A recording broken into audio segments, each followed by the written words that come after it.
اکوړه خټک کې ټوله ورځ څه کېدل د ادمزو چې کومه ډیری د هغې نه میدان جنګ جوړو دا واقعه څنګه شوې ده پولیس ولې دې ته مجبور شو چې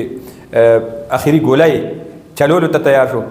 او پرله پسې موږ ګورو په خیبر پښتونخوا کې د منشیات فروشو خلاف چې کم قسم اپریشن په پنجاب کې او نورو علاقو کې شروع دی خاص کر آیس ډیلر حوالې سره دغې باره کې درته غټ انکشافات کو ګرانو کتونکو د نوخار اکوړي علاقه تانه اکوړه خټک حدودو کې ادمزو کې شیر زمان عرف شیرو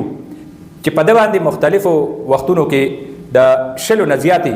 د منشیاتو خرڅولو پرچې پې شوي دي چرس پوډر اپیم آیس او اوس د آیسو حوالې سره په ډېر لویه پیمانه باندې شهرت حاصل کړی او غټه خبره دا ده چې په انټرنیټ باندې په ټیک ټاک باندې په مختلفو چینلو باندې او مختلفو صفو باندې په دې موجودو او آنلاین یو شهرت ورته حاصلو دغه وجه ده چې د خلاف ګیره تنګه شوه انټرنیشنل ایجنسو سره سره زمونږ ملکي چې کومې لا انفورسمنٹ ایجنسیز دي هغه د خلاف تعاقب شروع کو او دغه تعاقب اکوړي تاڼې ته راورسېدو گرفتاری مسله وه د چتم داسې گرفتاری نه ورکوله او اکوړي چې کوم ایسیچو دی کاشف خان پرله پسې د هغه چې کوم ریکارډ دی نو بس شوټ کولو والا کار کوي نو کوشش یې وکړو چې گرفتار شي نن ورته اطلاع میلاو شوه چې شیر زمان عرف شیرو ملګرو سره د ادمزو په ډیری باندې ناست دی او داسې یو ځای منتخب کړی و د دې ټول کار روزګار ټیک ټاک او د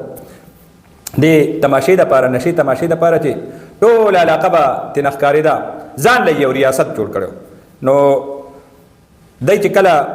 پولیس صحیح کړی دی او بیا په دې پېښ شوي دي چې پولیس مو ګرفتاري پولیس له ګرفتاري نه ده ورکړې پولیس د څه وخت نه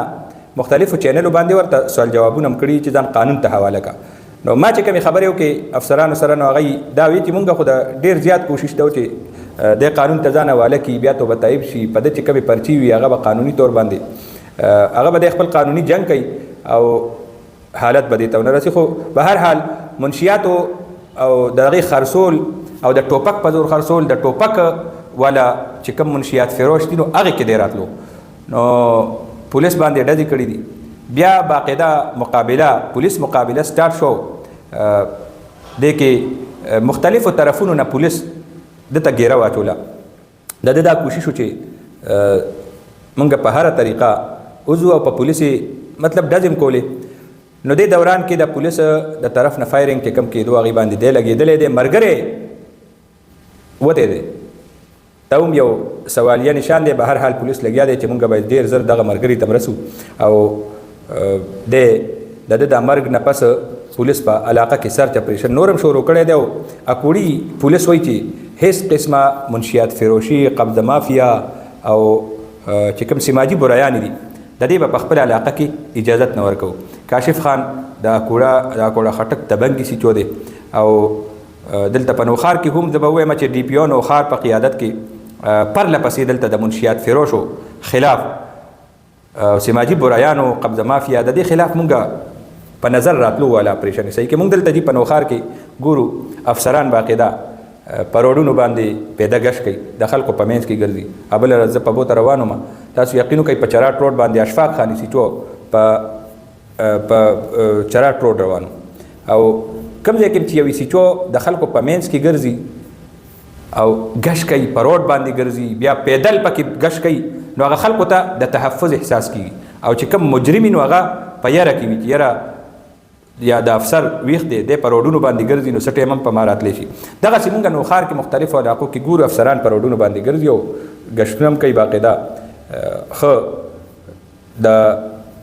ټول مقابله کوي چې کوم سماج دشمنه عناصر دي او پرله پسې دلته چې کومې کاروایانې وشوې نو هغې د خیبر پښتونخوا پولیس مورال یې هم اوچت کو او د پولیس چې کوم